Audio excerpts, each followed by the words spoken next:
এবার কোরবানি ঈদে বাড়িতে আসতে অনেক বেশি ভোগান্তিতে পড়তে হয়েছে। যদিও এবার মোটরসাইকেল বাসায় রেখে গাড়িতে এসেছি, তবুও যেন অনেক বেশি ভোগান্তি ফিল করেছি। তো আসসালামু আলাইকুম এভরিওয়ান, কেমন আছেন সবাই? আশা করি সবাই অনেক বেশি ভালো আছেন। আলহামদুলিল্লাহ আমি অনেক বেশি ভালো আছি।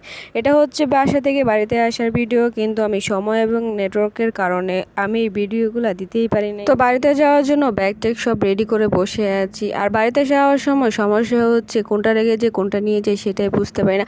ব্যাগ গুছানো যে আমার একটা প্যারা হয়ে দাঁড়ায়। অবশেষে ব্যাগটা গুছিয়ে ছিলে আর আমার জামা কাপড় বের করে রেখেছি যেগুলো পরে যাবো। আর জামাই তো ব্র্যান্ডের কাপড় ছাড়া পরেই না, ওর কাপড় চোপড় আমিই বেশি আয়রন করে দিই, কিন্তু এবার সে বাইরে থেকে আয়রন করে নিয়ে এসে। যাই হোক, আমি অনেকটা কষ্ট থেকে বেঁচে গেছি, কারণ জামাইয়ের কাপড় আয়রন করতে আমার একবারে নাজেহাল অবস্থা। আর বাসার থেকে কয়েকদিনের জন্য কোথাও গেলে যখন যাব তখনকার বাসার অবস্থা একটা সিরিয়াস অবস্থা করে রেখে আসি। মানে কোনো কিছু গুছাই না, সব এলোমেলো করে রেখে আসি। আর এসব গুছানো করতে করতে ভাত যে বসেছিলাম তার আমার খবরই নেই, গিয়ে দেখি ভাত নিচ থেকে পুড়ে গেছে। তো খাওয়া দাওয়া শেষ করে এবার আমাদের যাওয়ার পালা, গাড়ি চলে এসেছে, কিন্তু আমার ছেলে এদিকে পড়ে পড়ে ঘুমাচ্ছে, মনে হচ্ছে সে আর বাড়িতেই যাবে না। তাকে ঘুম থেকে জাগিয়ে নিলাম এবং আমরা বের হয়ে গেলাম, গাড়িতেও চলে আসলাম। কিন্তু এবারের জার্নিটা অন্যরকম ছিল। এবারের জার্নিটা আমার একবারে অনেক বেশি সিক ফিল হয়েছে। বাসা থেকে বের হওয়ার সময় আমার মাথা ব্যথা শুরু হয়েছিল, সেই মাথা ব্যথা সারা রাস্তায় করে এসেছে। যদিও গাড়িতে বসে একটা ওষুধ খেয়ে নিয়েছিলাম, কিন্তু এই ওষুধে কোনো কাজেই হয়নি। এই মাথা ব্যথার কারণে আমার জার্নিটা অনেক বেশি কষ্ট হয়েছে। অল্প একটু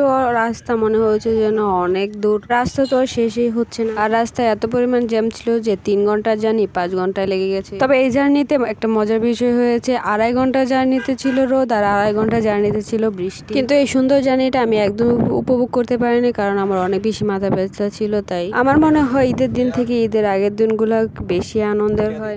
দিন ধরে অপেক্ষা করে সময় তো যাচ্ছিল না, কখন যে ঈদ আসবে, কখন যে বাড়ি যাবো। অবশেষে আমরা সবাই মিলে বাড়িতে। কিন্তু যে যত যাই বলুক না কেন, ছোটবেলার মতো ঈদ আনন্দ আর হয় না। ছোটবেলায় যে আনন্দগুলা করতাম এখন আর সে আনন্দগুলাকে খুঁজে বেড়াই, সে আনন্দগুলা এখন আর খুঁজেই পাই। বড় হওয়ার সাথে সাথে আনন্দগুলাও যেন অনেক বেশি বড় হয়ে গেছে। আচ্ছা যাই হোক, বাড়িতে যাব সেজন্য আমি হাতে একটু মেহেদিও দিয়েছি। আপনাদেরকে যেটা বলেছিলাম যে 5 ঘন্টা জার্নির মধ্যে 2.5 ঘন্টা ছিল বৃষ্টি আর 2.5 ঘন্টা ছিল রোদ। তো রোদের পালা তো শেষ হয়ে গেছে এবং বৃষ্টির পালা।